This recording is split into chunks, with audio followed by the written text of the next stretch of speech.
আসসালামু আলাইকুম রহমতুল্লাহি ওয়া বারাকাতুহু। ইন্নাল হামদুলিল্লাহ নাহমাদুহু ওয়া নাস্তাঈনু ওয়া নাস্তাগফিরুহু ওয়া নাউযু বিল্লাহি মিন শুরুরি আনফুসিনা ওয়া মিন সাইয়্যাতি আমালিনা মান ইয়াহদিল্লাহু ফালা মুদিল্লা লাহু ওয়া মান ইউদ্লিল ফালা হাদিয়া লাহু। আশহাদু আল্লা ইলাহা ইল্লাল্লাহ ওয়াহদাহু লা শারীকা লাহু ওয়া আশহাদু আন্না মুহাম্মাদান আবদুহু ওয়া রাসূলুহু। ইয়া আইয়ুহাল্লাযীনা আমানু ইত্তাকুল্লাহা হাক্কা তুকাতিহি ওয়া লা তামুতুন্না ইল্লা ওয়া আনতুম মুসলিমুন। ইয়া আইয়ুহান নাস ইত্তাকু রাব্বাকুমুল্লাযী খালাকাকুম মিন নাফসিন ওয়াহিদা ওয়া খালাকা মিনহা যাওজাহা বাসসা মিনহুমা রিজালান কাসীরা ওয়া নিসা ওয়াত্তাকুল্লাহা আল্লাযী তাসালুনা বিহি ওয়াল আরহাম ইন্নাল্লাহা কানা আলাইকুম রাকীবা। ইয়া আইয়ুহাল্লাযীনা আমানু ইত্তাকুল্লাহা ওয়াকুলু কাওলান সাদীদা ইউসলিহ লাকুম আমালাকুম ওয়া ইয়াগফির লাকুম যুনুবাকুম ওয়া মান ইউতিল্লাহা রাসূলাহু ফাকাদ ফাযা ফাওজান আযীমা। আম্মা বা'দ ফাইনাল খায়রাল হাদিসি কিতাবুল্লাহ ওয়া খায়রাল হাদী মুহাম্মাদিন সাল্লাল্লাহু আলাইহি ওয়াসাল্লাম ওয়া শাররুল উমুর মুহাদাসাতুহা ওয়া কুল্লু মুহাদাসাতিন বিদআ ওয়া কুল্লু বিদআতিন দালালাহ ওয়া কুল্লু দালালাতিন ফিন্নার। আউযু বিল্লাহি মিনাশ শাইতানির রাজীম। বিসমিল্লাহির রাহমানির রহিম। ওয়া লাইসা লিল ইনসানি ইল্লা মা সাআ। আন মুআয ইবনে জাবাল রাদিয়াল্লাহু আনহু قال আন্না রাসূলুল্লাহি সাল্লাল্লাহু আলাইহি ওয়াসাল্লাম আখাযা বিয়াদিহি ওয়া قال ইয়া মুআয ওয়াল্লাহি ইন্নী লা উহিব্বুকা ওয়াল্লাহি ইন্নী লা উহিব্বুকা ফাকালা উসিকা ফাকালা উসিকা ইয়া মুআয লা তাদআন্না ফি দুবুরিন কুল্লি সালাতি তাকুলু আল্লাহুম্মা আইন্নি আলা যিকরিকা ওয়া শুকরিকা ওয়া হুসনি ইবাদাতিক। আলহামদুলিল্লাহ, প্রকৃতপক্ষে সমস্ত প্রশংসা আল্লাহর জন্য। আমরা তার প্রশংসা করি এবং তার সাহায্য ক্ষমা প্রার্থনা করি। আমরা আমাদের আত্মার অনিষ্ট থেকে, আমাদের অন্যায় কাজ থেকে আল্লাহর কাছে আশ্রয় চাই। আল্লাহ যাকে পথ দেখান তাকে কেউ পথভ্রষ্ট করতে পারে না, আর তিনি যাকে পথভ্রষ্ট করেন তাকে কেউ পথ দেখাতে পারে না। আমি একাই সাক্ষ্য দিচ্ছি যে আল্লাহ ছাড়া কোনো সত্য কোনো ইলাহ নেই, যার কোনো শরীক নেই, এবং আমি সাক্ষ্য দিচ্ছি যে মুহাম্মদ সাল্লাল্লাহু আলাইহি সাল্লাম তার বান্দা রাসূল। হে মুমিনগণ, তোমরা যথার্থভাবে আল্লাহ তাকওয়া অবলম্বন করো এবং তোমরা মুসলিম না হয়ে কোনো অবস্থা মৃত্যুবরণ করো না। হে মানুষ, তোমরা তোমাদের রবের তাকওয়া অবলম্বন করো, যিনি তোমাদেরকে এক ব্যক্তি থেকে সৃষ্টি করেছেন ও তার থেকে তার স্ত্রী সৃষ্টি করেছেন এবং তাদের দুজন থেকে বহু নর ও নারী ছড়িয়ে দেন। আর তোমরা আল্লাহর তাকওয়া অবলম্বন করো, যার নামে তোমরা একে অপরের কাছে নিজ নিজ হক দাবি করো, এবং তাকওয়া অবলম্বন করো রক্ত সম্পর্কিত আত্মীয়র ব্যাপারেও। নিশ্চয়ই আল্লাহ তোমাদের উপর পর্যবেক্ষক। হে ঈমানদারগণ, তোমরা আল্লাহর তাকওয়া অবলম্বন করো এবং সঠিক কথা বলো, তাহলে তিনি তোমাদের জন্য তোমাদের কাজ সংশোধন করবেন এবং তোমাদের পাপ ক্ষমা করবেন। আর যে ব্যক্তি আল্লাহ তার রাসূলের আনুগত্য করে সে অবশ্যই মহা সাফল্য অর্জন করবে। আর নিঃসন্দেহে সর্বোত্তম কথা হলো আল্লাহর কিতাব এবং সর্বোত্তম পথ নির্দেশ হলো মুহাম্মদ সাল্লাল্লাহু আলাইহি সাল্লামের পথ নির্দেশ। খারাপ নিকৃষ্ট বিষয় হলো সেগুলি যা মানুষের দ্বারা ধর্মের নামে নতুন নতুন সৃষ্টি করা হয়েছে। আর এ জাতীয় প্রত্যেকটি কাজ হলো বিদআত, আর প্রত্যেকটি বিদআত হলো গুমরাহি পথভ্রষ্টতা, এবং প্রত্যেকটি গুমরাহি পথভ্রষ্টতার ঠিকানা হলো জাহান্নামের আগুন। আলহামদুলিল্লাহ, সকল প্রশংসা সেই মহান আল্লাহ, যিনি বিশ্বজগতের একমাত্র প্রতিপালক, যিনি জীবন মৃত্যুর মালিক, যিনি সবকিছু চূড়ান্ত সিদ্ধান্ত দেন এবং যিনি সবকিছুর একমাত্র শ্রেষ্ঠ ফায়সালাকারী। দরুদ এবং সালাম বর্ষিত হোক শেষ নবী, প্রিয় নবী মুহাম্মদ সাল্লাল্লাহু আলাইহি ওয়াসাল্লামের উপর, যাকে আল্লাহ সুবহানাহু ওয়া তাআলা প্রেরণ করেছিলেন এবং পাঠিয়েছেন মানব জাতির জন্য কিয়ামত পর্যন্ত, যাতে মানুষ দুনিয়ায় এবং আখিরাতে সাফল্য লাভ করতে পারে। আসল সাফল্য, মানুষ দুনিয়াতে অনেক কিছু করে অনেক জায়গায় পৌঁছে সে নিজেকে মনে করে আমি খুব সফলতা অর্জন করে ফেলেছি, নানা রকম বহু অর্থ উপার্জন করে, ক্ষমতা পেয়ে, বিভিন্ন রকম মান সম্মান পেয়ে ভাবছে খুব বড় সফল হয়ে গেছি, কিন্তু আসলে নয়। সফল হচ্ছে সেই ব্যক্তি যে আসলেই মুহাম্মদ সাল্লাল্লাহু সাল্লামের অনুসরণ করলো এবং আল্লাহর কাছে পরকালে স্বীকৃতি লাভ করলো এবং জান্নাতে প্রবেশ করলো। আজকে আমাদের খুতবার বিষয়বস্তু হচ্ছে ইবাদতে অলসতা দূর করার উপায়। আমরা জানি অনেক মানুষ আছে নেক আমল জানে, তারা উজু করা ভালো, উজু করলে অনেক নেকি আছে, নামাজ পড়া ভালো, নামাজ পড়লে অনেক নেকি আছে, হারাম থেকে দূরে থাকলে ভালো কিন্তু অনেক নেকি আছে, বিভিন্ন যেসব নেক আমলগুলো আছে এগুলো করলে ভালো, কিন্তু অনেকে জেনেও করতে চায় না। কারণ হচ্ছে গাফিলতি, অলসতা। মনে রাখতে হবে অলসতা এমন একটি জিনিস যেটা মানুষ দুনিয়ায় এবং আখেরাতে ধ্বংস হয়ে যায়। আজকে বিজ্ঞান প্রযুক্তি যে এত উন্নত, মানুষ যদি নাকে তেল দিয়ে নাক ডেকে ডেকে ঘুমাতো, জীবনে আমাদের হাতে এইসব মোবাইল, এত কিছু যে আল্লাহর নেয়ামত কখনোই আসতো না। আল্লাহ দিবে কিন্তু মানুষকে চেষ্টা করতে হবে, কর্ম করতে হবে, কলা কৌশল করতে হবে, তবেই সে অর্জন করতে পারবে, না হলে পারবে না। দুটি জগতে, একটা দুনিয়ার জগৎ, আখেরাত। দেখেছি দুনিয়ার ক্ষেত্রে যারা প্রচুর মেহনত করে, পরিশ্রম করে, গবেষণা করে, আল্লাহ তাদেরকে সফলতা দেয়, এবং যারা আখেরাতের জন্য, পরকালের জন্য যারা পরিশ্রম করে, মেহনত করে, চেষ্টা করে, তাদেরকেও আল্লাহ সাফল্য অর্জনের তৌফিক দান করে। মনে রাখতে হবে এই দুটোর মধ্যে সব থেকে শ্রেষ্ঠ হচ্ছে আখেরাত। কারণ মুমিনরা দুটো জীবনকেই দেখবে, আখেরাত, দুনিয়ার জীবন এবং আখেরাতের জীবন, কিন্তু গুরুত্ব দিবে, প্রাধান্য দিবে পরকালকে। যদিও বেশিরভাগ মানুষ সমাজে 90%, 95% তারা আখেরাতের প্রতি অলসতা করে। দুনিয়ার ক্ষেত্রে কিছুটা করে, কারণ দুনিয়া সে জানে যে না করলে তার বিশাল সর্বনাশ হবে, ক্ষতি হবে, ওই জন্য করতে চায় না। তারপরেও দুনিয়াতে অনেক মানুষ আছে অলসতা করে, অনেক মানুষ আছে অলসতা করে। আজকে আমরা খুতবার দ্বারা জানবো যে এই অলসতা করার উপায়। আমাদের একটা জিনিস জানতে হবে, এই যে সাপ্তাহিক যে খুতবা গোলা দেওয়া হয় বিভিন্ন মসজিদে, বেদাতপন্থী যারা নামধারী, যারা হানাফি, তারা ইমাম আবু হানিফা রাহিমাহুল্লাহদের চালাচ্ছে, সারাটা জীবন তারা তার নাম দিয়ে ইবাদত চালিয়ে যাচ্ছে। যদিও কিয়ামতে তারা ফেঁসে যাবে, কারণ ইমাম আবু হানিফা রাহিমাহুল্লাহ কখনোই বলবেনি যে কোনোদিন আমি তোমাকে বলিনি যে তুমি আমার কথা মানো, আমি বহুবার বলেছি রসুল সাল্লাল্লাহু আলাইহি সাল্লামের কথা মানো, আল্লাহর কথা মানো।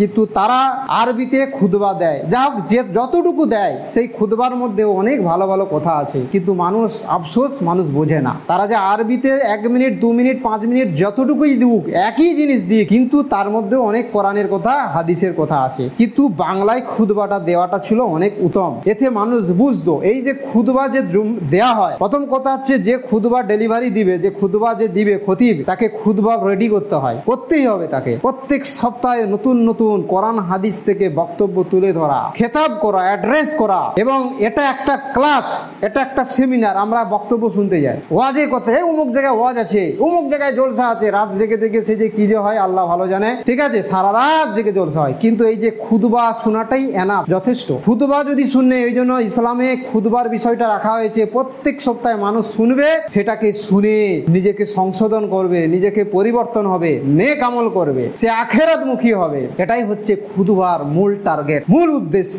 তো আমাদের প্রত্যেককে খুতবার প্রতি মনোনিবেশ করা দরকার, খুতবাকে বোঝা দরকার। মনে রাখবে যেই খুতবা দিক না কেন, সে যতই যেই যোগ্যতা হোক, সে যদি হক কথা বলে, সঠিক কথা বলে, শুনতে হবে। অনেক সময় দেখা যায় অনেক মানুষ যারা মাদ্রাসায় পড়ছে, সাধারণ মানুষ যদি খুতবা দেয়, ই আবার কি খুতবা দেয়, এ আবার কি কথা বলে, এরা মনে রাখবে এরা অহংকারী। যেই বলুক না কেন, আল্লাহ এবং তার রসুলের কথা যদি ভ্যানবালাও যদি বলে, মেথরও যদি বলে, তার কথা শুনতে হবে, শুনতে আমরা বাধ্য। তো আজকে আমরা চেষ্টা করব প্রত্যেকটা খুতবা ভালোভাবে শোনার, বুঝার। এটা আমাদের অনেক ইমানি জজবা বাড়ে। তো অলসতা দূর করার উপায় কোরআন এবং হাদিস থেকে আমরা কিছু পয়েন্ট জানবো। অলসতা, উদাসীনতা এমন একটি মারাত্মক রোগ যা মানুষকে আখেরাতের মুক্তির পাথেয় সৎ আমল, ইবাদত থেকে পিছিয়ে দেয়। এজন্য প্রত্যেক মুসলমানকে অলসতা দূর করতে চেষ্টা করতে হবে, এবং অলসতা যাতে না আসে আমাদেরকে চেষ্টা করতে হবে। সিমাক আল হানাফি রহিমাহুল্লাহ বলেন যে সামিউতু ইবনে আব্বাস ইয়াকরাহু আইয়াকুলা ইন্নী কাসলান। আমি ইবনে আব্বাস রাদিয়াল্লাহু আনহুর নিকট থেকে শুনেছি, ইবনে আব্বাস রাদিয়াল্লাহু আনহু বলেছেন যে তিনি কাউকে অলস এ কথা বলতে পছন্দ করতেন না। কেউ যদি বলতো আমি অলস, তিনি এ কথা ইবনে আব্বাস রাদিয়াল্লাহু আনহু পছন্দ করতেন না। এই অলসতা থেকে আমরা বাঁচবো কি করে? 1 নম্বর পয়েন্ট হচ্ছে আল্লাহর সাহায্য কামনা করা। মনে রাখতে হবে প্রত্যেকটা বিষয়ের ক্ষেত্রে, যে কোনো বিষয় যাই হোক না কেন, সর্বপ্রথম হচ্ছে আল্লাহর কাছে সাহায্য প্রার্থনা করতে হবে। আমরা অনেক সময় আমাদের কাছে শয়তান ধোঁকা দেয়, কোন একটা জিনিস আমাদের হাতের নাগালে হয়ে যাবে, পেয়ে যাবে, আমরা আল্লাহর কাছে দোয়া করে লাভ নেই, তো হয়ে যাবে, আমার তো আছে, তো কি অসুবিধা আছে তো আমার কাছে। না, আল্লাহর কাছে সাহায্য চাইতে হবে। মনে রাখতে হবে আল্লাহর কাছে চাওয়া এটা একটা বিশাল বড় ইবাদত, এবং এটাও একটা জান্নাতে যাওয়ার কাজ। প্রথমে কি করতে হবে? আল্লাহর সাহায্য কামনা করতে হবে। মহান আল্লাহর কাছে অলসতা উদাসীনতা থেকে মুক্তির জন্য সাহায্য কামনা করতে হবে, কেননা তিনি বান্দা দেখে যাবতীয় কাজের শক্তি সামর্থ্য তৌফিক দান করেন। ওই জন্য আমরা বলি লা হাওলা ওয়ালা কুওয়াতা ইল্লা বিল্লাহ, আল্লাহ ছাড়া কারো শক্তি সামর্থ্য নেই। আল্লাহর কাছে সামর্থ্য তৌফিক চাইতে হবে। যেমন শুআয়ব আলাইহিস সালাম এর বক্তব্যে কোরআনে এসেছে যে তিনি বলেন ওমা তৌফিকি ইল্লা বিল্লাহ আলাইহি তাওয়াক্কালতু ইলাইহিল উনীব, আর আমার কোনোই ক্ষমতা নেই আল্লাহর সাহায্য ব্যতীত, আমি তার উপরে নির্ভর করি এবং তার দিকেই ফিরে যাই। সূরা হুদ 11 নম্বর সূরা 88 নম্বর আয়াত। সুতরাং আল্লাহর কাছে আমাদের সাহায্য চাইতে হবে। মুয়াজ ইবনে জাবাল রাদিয়াল্লাহু আনহু বলেন, আন মুয়াজ ইবনে জাবাল আন্না রাসূলুল্লাহ সাল্লাল্লাহু আলাইহি ওয়াসাল্লাম আখাযা বিয়াদিহিল ওয়া ক্বাল ইয়া মুয়াজ ওয়াল্লাহি ইন্নী লা উহিব্বুকা ওয়াল্লাহি ইন্নী লা উহিব্বুক ফাকালা উসিকা ইয়া মুয়াজ লা তাদআন্না ফি দুবুরিন কুল্লি সালাতি তাকুল আল্লাহুম্মা আইন্নি আলা যিকরিকা ওয়া শুকরিকা হুসনি ইবাদাতিক। মুয়াজ ইবনে জাবাল রাদিয়াল্লাহু আনহু থেকে বর্ণিত, তিনি বলেন রাসূল সাল্লাল্লাহু আলাইহি সাল্লাম তার হাত ধরে বললেন, হে মুয়াজ, আল্লাহর কসম আমি অবশ্যই তোমাকে ভালোবাসি।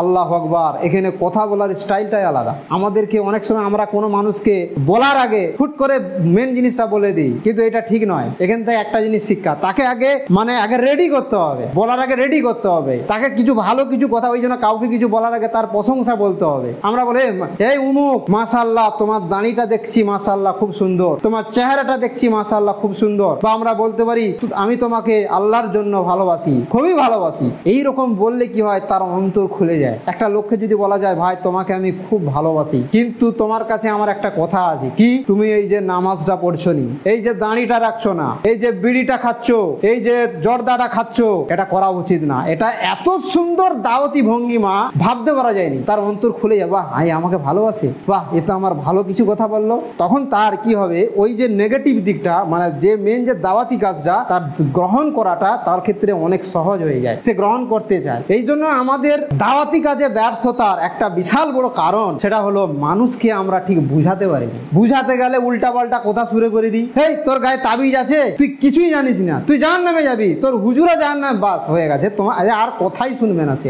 এইভাবে দাওয়াতি কাজ হয় না, এইভাবেই দাওয়াতি কাজ হচ্ছে, তার ফলে আমাদের সমাজে ব্যর্থ। ওই জন্য বড় বড় আলেম ওলামারা কেন তাদের দাওয়াতি কাজে এত বরকত, এত সফল, কারণ তারা দাওয়াতি কাজের প্রসিডিওর জানে, তারা নবী রসুলদের জীবনী পড়েছে। ওই জন্য দাওয়াতি কাজ করার আগে, মানুষকে কোরআন হাদিসের কথা বোঝানোর আগে নবী রসুলদের জীবনী চর্চা করতে হবে। তারা কিভাবে মানুষকে দাওয়াত দিয়েছে এটা বুঝতে হবে। আল্লাহ সুবহানাহু ওয়া তাআলা আমাদের যেন কোরআন সুন্নাহ মোতাবেক দাওয়াতি কাজ করার তৌফিক দান করেন। তো যাই হোক, মুয়াজ রাদিয়াল্লাহু আনহু বলছেন যে হে মুয়াজ, তোমাকে আমি খুব ভালোবাসি, আল্লাহর কসম আমি অবশ্যই তোমাকে ভালোবাসি। অতঃপর তিনি বললেন, হে মুয়াজ, আমি তোমাকে ওসিয়ত করছি, আমি তোমাকে কি করছি, ওসিয়ত করছি যে তুমি প্রত্যেক সালাতের পর এই দোয়াটি বলা কখনোই পরিহার করবে না। নামাজের পর, এটা আমরা অনেকেই জানি, বিশেষ করে যারা সহিহ আকীদা আহলে হাদিস তারা জানে, এই আমলটা তারা করে। সালাতের পরে সালাম ফিরানোর আগে করা যায়, সালাম ফিরানোর পর, এটা প্রত্যেককেই করতে হবে, মুখস্থ করতে হবে, খুবই সহজ। সেটা কি, আল্লাহুম্মা আইন্নি আলা যিকরিকা শুকরিকা হুসনি ইবাদাতিক। হে আল্লাহ, আমি আপনার স্মরণে, আপনার কৃতজ্ঞতা প্রকাশে এবং আপনার উত্তম ইবাদতে আমাকে সাহায্য করুন। আল্লাহর ইবাদত করতে গেলে, সুন্দরভাবে টিকে থাকতে গেলে, ধৈর্যের সাথে, একাগ্রতার সাথে, নিষ্ঠার সাথে, এটা আল্লাহর সাহায্য লাগবে, আল্লাহর সাহায্য নালে হয় না। তো এটা নবী সাল্লাল্লাহু আলাইহি ওয়াসাল্লাম কি শেখালো, যে তুমি আল্লাহর কাছে চাও যে আল্লাহ আমি যেন খুব সুন্দর ইবাদত করতে পারি, তোমার ভালো শুকরিয়া আদায় করতে পারি। এই হাদিসটি বর্ণনা করেছেন ইমাম আবু দাউদ, ইমাম নাসাই রাহিমাহুল্লাহ। 2 নম্বর, আল্লাহর নিকটে আশ্রয় প্রার্থনা করা। আল্লাহর কাছে যাবতীয় প্রয়োজন পূরণের জন্য মানুষকে সাহায্য প্রার্থনা করতে হবে, তেমনি তার কাছে অলসতা থেকে, উদাসীনতা থেকে আশ্রয় প্রার্থনা করতে হবে। আমাদের মনে রাখতে হবে অলসতা আসবেই, কারণ আমরা মানুষ। 1 ঘন্টার মধ্যে 60 মিনিটে 60 রকম চিন্তা হয়। এক্ষুনি একটা জিনিস খুব ইচ্ছা জাগলো, এক্ষুনি এক্ষুনি করে ফেলবো, তারপর ভালো লাগছে নি, আর অলসতা লাগছে, হাই উঠছে, ঘুম ঘুম ভাব এসে যাচ্ছে, চোখ লাল হয়ে যাচ্ছে। মানুষের বৈশিষ্ট্য এইটা। ওই জন্য মানুষ হচ্ছে কি পরিবর্তনশীল, মানুষ একটা জটিল মেশিন। এই জন্য মানুষকে কেন 5 ওয়াক্ত নামাজের কথা বলা হয়েছে, কারণ মানুষ 30 দিনে 30 রকম থাকে। এই জন্য অনেক সময় হয় না, একটা মানুষকে একটা কথা বলে কি সুন্দর মেনে নিচ্ছে, আরেক সময় ওই কথাটা বললে সে রেগে যাচ্ছে। তার মানে কি, তার মুড বিভিন্ন রকম হয়। তো রাসূল সাল্লাল্লাহু আলাইহি ওয়াসাল্লাম হাদিসে এসেছে যে আনাস বিন মালিক রাদিয়াল্লাহু আনহু বর্ণিত, তিনি বলেন আল্লাহ রাসূল সাল্লাল্লাহু আলাইহি ওয়াসাল্লাম এই দোয়া করতেন যে হে আল্লাহ, আমি অক্ষমতা, অলসতা, ভীরুতা ও বার্ধক্য থেকে আপনার নিকট আশ্রয় চাইছি এবং জীবন মরণের ফিতনা থেকে, কবরের আযাব থেকে আপনার কাছে পানা চাচ্ছি। এটা কি সালাম ফেরানোর আগে এটা নামাজের মধ্যে পড়তে হবে। 3 নম্বর হচ্ছে নেক আমল সম্পাদনে ধৈর্য ধারণ ও কষ্ট স্বীকার করা। নেক আমল করতে গেলে ধৈর্য ধরতে হবে, একটু কষ্ট করতে হবে। আল্লাহ সুবহানাহু ওয়া তাআলা বলছেন ফাসবির কামা সাবরা উলুল আজমি মিনার রাসূলি ওয়ালা তাস্তাজিল লাহুম। অতএব তুমি ধৈর্য ধারণ করো যেমন ধৈর্য ধারণ করেছিলেন দৃঢ় প্রতিজ্ঞ রাসূলগণ, আর ওদের শাস্তির জন্য তোমরা ব্যস্ত হও না।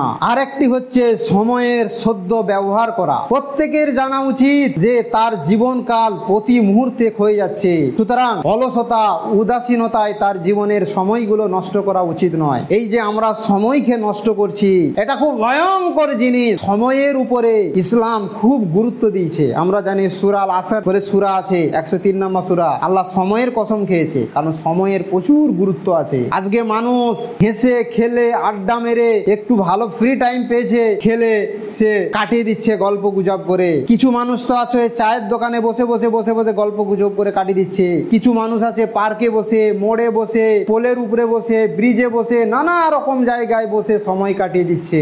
এটা খুব ভয়ঙ্কর। মানুষ সেই দিন বুঝতে পারবে এর পরিণাম কি।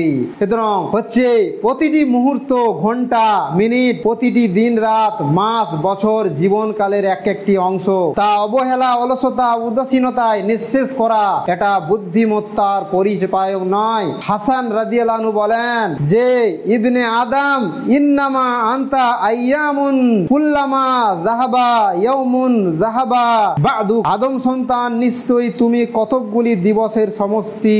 আদম সন্তান, তুমি কতকগুলো দিনের একটি অংশ, সমষ্টি। যখনই একটি দিন চলে যায় তখন তোমার জীবনের একটি অংশ চলে যায়। গত শুক্রবার জুম্মাবার চলে গেছে, আর আসবে না, ফিরে আসবে না। মানে একটা দিন চলে যাওয়া মানে একটা পৃষ্ঠা উল্টে গেল, সে পৃষ্ঠা আর ফিরে আসবে না। আজকে যারা ছোটবেলা অতিবাহিত করেছে তাদের জীবন আর ফিরে পাবে না। এই জন্য প্রত্যেকটি জীবন হচ্ছে গুরুত্বপূর্ণ, এটাকে ভালো কাজে লাগাতে হবে।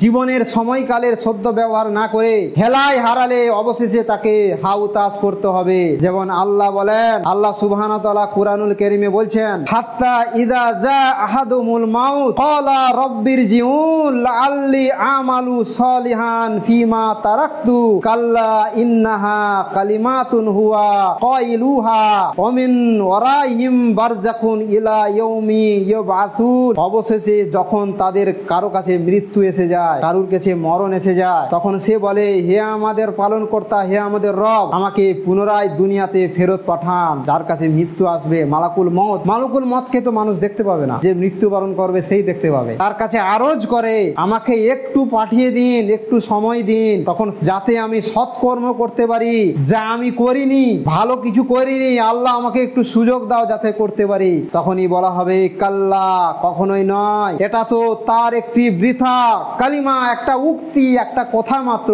যা সে বলে, বরং তাদের সামনে পর্দা থাকবে পুনরুত্থান দিবস পর্যন্ত। সূরা মুমিনুন 23 নম্বর সূরা 99 ও 100 নম্বর আয়াত। 5 নম্বর কর্মহীন ও পরনির্ভরশীল না হওয়া। কর্মহীন মানে কর্মহীন এবং পরনির্ভরশীল না হওয়া। মুমিন কখনো অকর্মণ্য পরনির্ভরশীল হবে না, বরং সে পরিশ্রমী ও কর্মঠ হবে। পার্থিব জীবনে তার দায়িত্ব পালন করবে আর এখান থেকে নিজের প্রাপ্য গ্রহণ করবে, অন্যের হক আদায় করবে।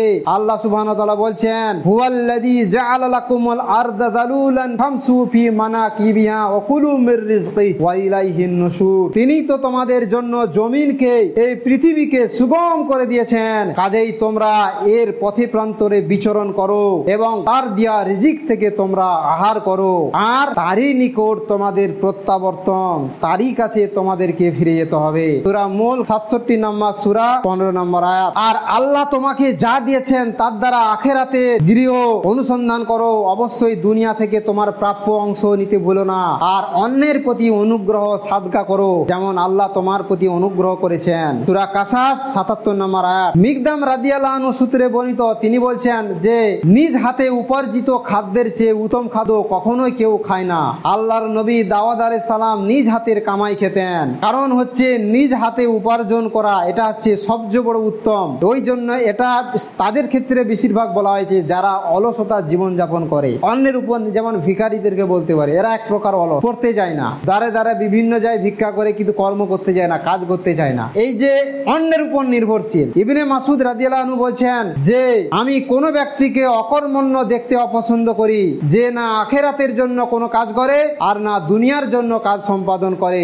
সাধ্য মতো চেষ্টা করা, অলসতা দূর করার আর একটা উপায় কি? সাধ্য মতো চেষ্টা করা, পার্থিব জীবনে সাধ্য মতো কাজ করা এবং নেক আমলে সচেষ্ট হওয়া দুনিয়া ও আখিরাতের সফল হওয়ার একমাত্র উপায়। আল্লাহ সুবহানাহু ওয়া তাআলা বলছেন ওয়ালাইসা লিল ইনসানি ইল্লা মা সাআ, আর মানুষ কিছুই পায় না তার চেষ্টা ব্যতীত। সূরা নাজাম 53 নম্বর সূরা 39 নম্বর আয়াত। মানুষ যদি কোনো কিছু অর্জন করতে চায় তাকে অবশ্যই চেষ্টা করতে হবে, প্রত্যেকটি ক্ষেত্রে, দুনিয়ার ক্ষেত্রে, আখিরাতের ক্ষেত্রে। আখিরাতে চেষ্টা করতে গেলে, জান্নাতে যেতে গেলে তাকে কষ্ট করতে হবে, তাকে বিশাল নেক আমল করতে হবে, ধৈর্য ধরতে হবে, লেগে থাকতে হবে। এরকম দুনিয়ার ক্ষেত্রেও সেম একই জিনিস, তাকে চেষ্টা করতে হবে। 7 নম্বর হচ্ছে দীর্ঘজীবী হওয়ার আশঙ্কা করা। দীর্ঘজীবী হওয়া, মানুষ মনে করে আমি অনেক বছর বেঁচে থাকবো, আমার তো অনেক সময় আছে, সুতরাং এখন কাটিয়ে দিই, আমার চিন্তা কি, এখনো 70, 80, 90, 100 বছর বাঁচবো, আমি তো ভালো আছি, সুস্থ তো আছি, কি অসুবিধা, এখন যাক না, পরে হবে, পরে কাজ করব। অনেকে দীর্ঘ জীবনের লাভের আশা করে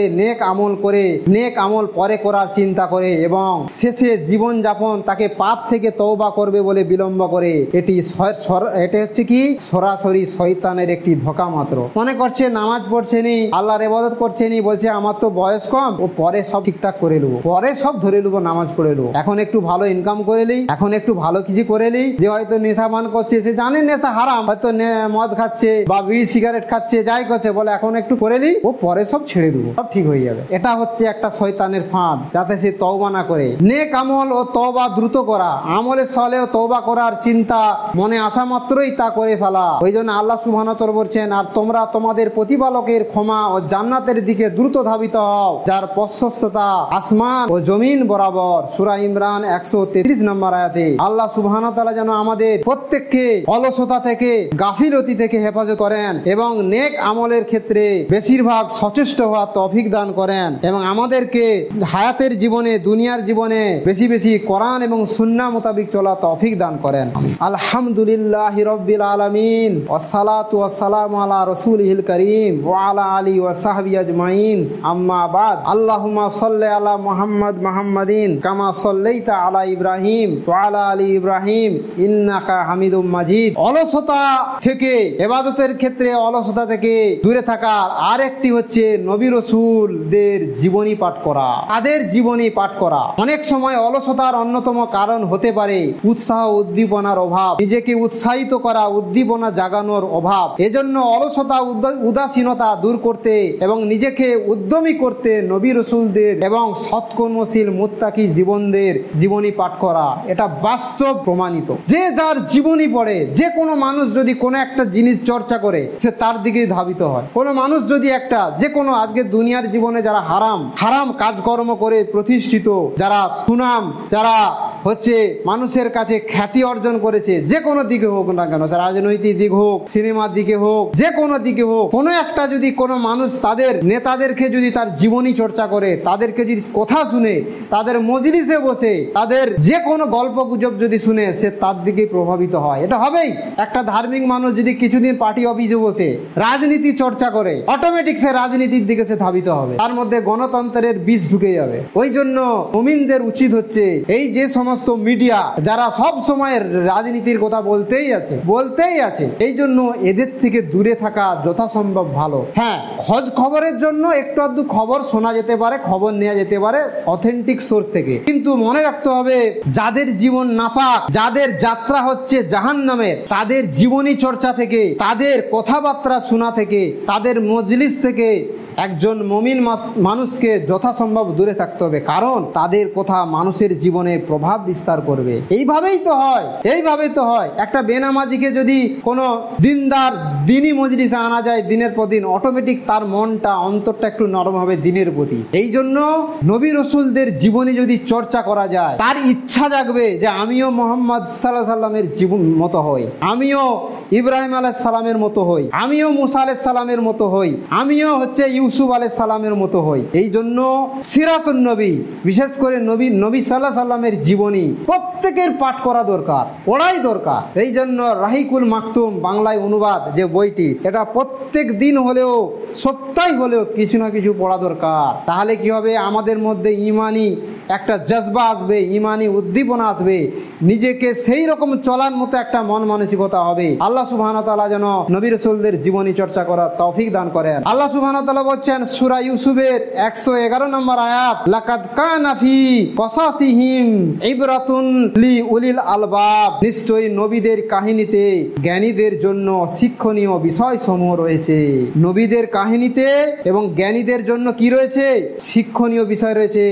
এসব অলসতা দূর করতে অত্যাধিক কার্যকর। বিশর ইবনে হারাস রাহমাতুল্লাহ বলতেন যে তোমার জন্য এটা জানা যথেষ্ট যে কিছু মৃত মনীষী এমন আছেন যে তাদের আলোচনা করলেও অন্তর জীবিত হয়, এবং কিছু জীবিত মানুষ এমন রয়েছে যাদেরকে দেখলেও অন্তর শক্ত হয়ে যায়। সৎকর্মশীলদের সাহচর্যে থাকা গুরুত্বপূর্ণ বিষয় এটা প্রচন্ড মানুষের অভাব। মানুষ নেক মানুষদের সঙ্গে মিশতে চায় না, ধার্মিক মানুষদের সঙ্গে মিশতে চায় না, আল্লাহওয়ালা মানুষদের সঙ্গে মিশতে চায় না। যদি মিশতো তাহলে মানুষ গুমরা হতো না, হেদায়েত থেকে দূরে হতো না, নামাজি থেকে বেনামাজি হতো না, একজন ভালো থেকে খারাপ কখনোই হতো না। একটা মানুষ, যে মানুষটা আজকে বিড়ি খাওয়া ধরছে, বিড়িখোর হয়েছে বা মদখোর হয়েছে, দেখতে হবে তার প্রথমের সে কিন্তু মদটাকে ঘৃণা করতো। যখনই প্রথমেই সে বিড়ি বা সিগারেটটা খেয়েছে, প্রথমেই সে মাথা ঘুরে গেছে। আরে সে হয়তো কোনো একটা মানুষের সঙ্গে মেলামেশা করেছে, কতকে সে বিড়ি খেতো, আর একটু বিড়ি মান না, একটু সিগারেটটা খা না, একটু জর্দাটা খা না, একটু তেরেঙ্গা বা এই যে বিভিন্ন সব নাম আছে একটু খা না। সে কিন্তু প্রথমে সহ্য করতে পারেনি, কারণ মানুষকে আল্লাহ স্বভাবগতই পবিত্র হালাল খাবার গ্রহণের তার শক্তি দান করেছে, হারাম খাবার ভক্ষণ করার তার শক্তি নেই। ওই জন্য জর্দার যে ঝাঁজ প্রথমে সে সহ্য করতে পারেনি, প্রথমে খুব কষ্ট, তারপর দুবার তিনবার চারবার মারতে মারতে বাস তার নেশা হয়ে গেছে। এইভাবে প্রত্যেকটা জিনিস, যে মানুষটা যারা আজকে নগ্ন হয়ে অবস্থায় পোশাক ঘুরছে, সে প্রথমে কিন্তু ওটা করতো না। একটা মহিলা ছেলে প্রথমে সবাই সামনে নাচতে সে একটা লজ্জা বোধ করতো, নাচবো ছি কেমন লাগে, তারপর নাচতে নাচতে নাচতে নাচতে এমন হয়ে গেছে বাস তার অভ্যাস হয়ে গেছে। এখানে বলার উদ্দেশ্য হচ্ছে আমরা যদি ভালো মানুষের কাছে থাকি, ওই জন্য এই যে একটা জিনিস আমরা জানতে হবে, এই যে আমরা পীর মুরিদি এটাকে হারাম বলছি, হ্যাঁ পীর মুরিদি ইসলামকে সর্বনাশ করেছে, শিরকের দরজা খুলে দিয়েছে, বিদাতের দরজা খুলে দিয়েছে, কিন্তু মনে রাখতে হবে এই পীর মুরিদি জিনিসটা অনেক ভালো জিনিসও করেছে, ভালো জিনিস করেছে, কিন্তু ভালোর কাজটা কম। আজকে ম্যাক্সিমাম পীর যদি সত্যিকারের তারা যদি কোরআন সুন্নাহ তাওহীদ সুন্নত মোতাবিক যদি চলাফেরা করতো, যে পীর ঠিক আছে নিজেকে বলুক, কিন্তু সে প্রত্যেকটা কথা আল্লাহ এবং তার রসুলের কথা বলতো, যে পীর বলতো মুরিদকে যে তুমি আমার কথা মানো, কিন্তু খবরদার আমার যদি ভুল হয় আমার কথা ছুঁড়ে ফেলে দিবে, আমার যদি কোনো কথার মধ্যে হারাম থাকে মানবে না, তুমি মানবে আল্লাহ এবং তার রসুলের কথা। এরকম যদি তারা করতো, বা তারা যদি বলতো যে আমাদের এখানে বাড়াবাড়ি করবে না, আমরা মরে গেলে কবর পাকা করবে না, মাজার করবে না, শিরক করবে না, বিদআত করবে না, তাহলে পীর মুরিদিটা আজকে এই রকম গুমরাহির দিকে যেত না। পীর মুরিদিটা যদি একটা দৃষ্টিকোণ থেকে খুব ভালো, একটা মুরিদ, যদিও পীর মুরিদি এই যে সিস্টেমটা এটা ইসলাম সমর্থন করে না, এটা একদম টাটকা শিরক বিদআতের আখড়া, মানে শিরক বিদআত যে শুরু হয়েছে, কবর পূজা মাজার পূজা শুরু হয়েছে পীর মুরিদির কারণে। তো পীররা যদি এইরকম পীরের কাছে যদি কোনো মুরিদ খারাপ মানুষ যেত, যে তার কাছে কি হচ্ছে পীরের তাকওয়া, পরেশগারিতা, আল্লাহ ভীরুতা দেখে মুরিদও ভালো হয়ে যেত। কিন্তু আফসোস বেশিরভাগ মানুষ এইভাবে হয় না। তো আমাদের কর্তব্য হচ্ছে যারা পরেশগার মানুষ, দিনদার মানুষ, আমাদেরকে খুঁজতে হবে, তাদের সঙ্গে মেলামেশা করতে হবে। আল্লাহ সুবহানাহু ওয়া তাআলা এই ব্যাপারে বলছেন, ইয়া আইয়ুহাল্লাযীনা আমানু ইত্তাকুল্লাহ কুনু মা'আস সাদিকিন, হে মুমিনগণ তোমরা আল্লাহকে ভয় করো এবং কি করো, যারা সত্যবাদীদের সাথে থাকো। এবং এই একটা পীরদের ঘাড়ে নিজেরা ঠেকে নিয়েছে, ওই যে সাদিকিন মানে আমরা সব পীর, আমাদের সাথে থাকো। ব্যাপারটা হচ্ছে কি, যারা মুমিন পরেশগার আল্লাহওয়ালা তাদের কাছে থাকতো। ব্যস্ত অভিজ্ঞতা, এটা যদি কেউ করে সে রেজাল্ট পেয়ে যাবে। ভালো মানুষের সঙ্গে মিশলেই তার আমলের পরিবর্তন হবে। 11 নম্বর, নিজেকে উদ্যমী অনুপ্রাণিত করা, নিজেকে অলসতা থেকে অনুপ্রাণিত করা। উঠছি উঠবো না, যখনই যেই কাজটা করা ইচ্ছা করবো। ধরো আমি হয়তো আজকে শুরু করবো তাহাজ্জুদের নামাজটা, আজ থেকেই করি, কম করে হলেও করি না, পরের সপ্তাহে করবো না, পরের মাস থেকে শুরু করবো, এখন ঘুমি টুমিনি, এখন একটু করে নি, জীবনে আল্লাহ তাকে তৌফিক দিবেনি, আজকেই করি, 2 রাকাত হলেও পড়ি। তারপর হচ্ছে অলসতা, আনয়নকারী, সময় বিনষ্টকারী বস্তু পরিহার করা। অনেক জিনিস আছে বিজ্ঞান প্রযুক্তি সামানায় যেটা মানুষকে অলস করে দিচ্ছে। আজকে মানুষ কেন মোটা হয়ে যাচ্ছে, সুগার এসে যাচ্ছে, কোলেস্ট্রল এসে যাচ্ছে, প্রেসার বেড়ে যাচ্ছে, হার্ট অ্যাটাক হচ্ছে, স্ট্রোক হচ্ছে, এর কারণ হচ্ছে অলস জীবনযাত্রা, ক্যালোরি না বার্ন করা। খাবার থেকে প্রচুর পরিমাণে ক্যালোরি নিচ্ছে, কিন্তু সেগুলা শরীরে সঞ্চয় করে রাখছে, সেগুলাকে বার্ন করছে না, সেগুলাকে নষ্ট করছে না, যার ফলে শরীরের মধ্যে রোগ এসে যাচ্ছে। এই জন্য কি করতে হবে, পরিশ্রম করতে হবে। আমি পরিশ্রম করিনি, আমি খাওয়া দাওয়া কম করব, আমার দরকার নেই, আমি কম খাবো, তো পরিশ্রম করতে হবে। আর একটা হচ্ছে সালাতে যত্নবান হওয়া, নামাজের ক্ষেত্রে যত্নশীল হওয়া, আউয়াল ওয়াক্তে নামাজ পড়া, এটা হচ্ছে মেন জিনিস। নামাজের প্রতি যত্নবান হতে হবে আমাদেরকে। এবং রাসূল সাল্লাল্লাহু আলাইহি ওয়াসাল্লাম বলেন যে তোমাদের কেউ যখন ঘুমিয়ে পড়ে তখন শয়তান তার ঘাড়ের পিছনের অংশ 3টি গিরা দেয়, প্রতিটি গিরায় সে বলে চাপড়ায় যে তোমার সামনে রয়েছে দীর্ঘ রাত, তুমি এখন ঘুমাও, অনেক রাত আছে, এখন ফজরের সময় হয়নি, এখন আজান হয়নি, তুমি ঘুমিয়ে থাকো। অতঃপর সে যদি জাগ্রত হয়ে আল্লাহকে স্মরণ করে, দোয়া পাঠ করে, তখন একটি গিরা খুলে যায়। তারপরে যদি উজু করে আরেকটি গিরা খুলে যায়, তারপর যদি সালাত আদায় করে আরেকটি গিরা খুলে যায়, তার ফলে 3টি গিরা খুলে যায় এবং তার প্রভাত হয় উৎফুল্ল মনে, অনাবিল চিত্তে। ওই জন্য যারা ফজরের নামাজ পড়ে তাদের সকাল বেলাটা সম্পূর্ণ আলাদা হয়। আর যারা ফজরের নামাজ পড়েনি 7টা 8টা ঘুমায়, টিভি দেখে, গল্প গুজব করে, মোবাইল ঘেটে, গেম খেলে, একবার 8টা 9টায় ঘুমায়, তাদের চোখ মুখ, তাদের মুডটা, তাদের মেজাজটা হয় অনেক গরম। আল্লাহ সুবহানাহু ওয়া তাআলা আমাদের যেন এই সমস্ত গুমরাহি থেকে হেফাজত করেন। আল্লাহ সুবহানাহু ওয়া তাআলা যেন আমাদের ইবাদত ক্ষেত্রে অলসতা দূর করে দেন। আল্লাহ সুবহানাহু ওয়া তাআলা যেন আমাদেরকে নেক মানুষদের সাথে পরেশগার মানুষদের সাহচর্য গ্রহণ করা তৌফিক দান করেন। আজকে যারা আমরা ইমানের দিক থেকে কমজোর হয়েছি, আমাদের যেন ইমানি জজবা দান করেন। আল্লাহ সুবহানাহু ওয়া তাআলা আমাদের আশেপাশে যে সমস্ত মুসলিমরা রয়েছে তাদের যেন গুনাহ খাতা ক্ষমা করে দেন, তাদেরকে হিদায়াতের পথে পরিচালনা করেন। এবং আমাদের যারা আত্মীয় স্বজন, যারা গ্রামের আশেপাশে এবং মুসলিম ভাই বোনরা যারা মারা গিয়েছে তাদের যেন ক্ষমা করে দেন। এবং এই প্রাকৃতিক দুর্যোগে, ঝড় বৃষ্টি, বন্যায় যারা মুসলিমরা ক্ষতিগ্রস্ত হয়েছে এবং তাদের যেন নিরাপত্তা দান করেন এবং আমাদের যেন ভুল ত্রুটি ক্ষমা করে দেন। আল্লাহুম্মা ইন্নী আসসালুকাল হুদা তুকা ওয়াল আফাফাল গিনা রাব্বানা হাবলানা মিন আজওয়াজিনা যুররিয়াতিনা কুররাতা আয়ুনিন ওয়াজআলনা লিল মুত্তাকিন ইমামা। আল্লাহুম্মা ইন্নী আসসালুকাল জান্নাতা আউযু বিকা মিনান নার। সুবহানা রাব্বিকা রাব্বিল ইজ্জাতি আম্মা ইয়াসিফুন ওয়া সালামুল আলাল মুরসালিন ওয়াল হামদুলিল্লাহি রাব্বিল আলামিন।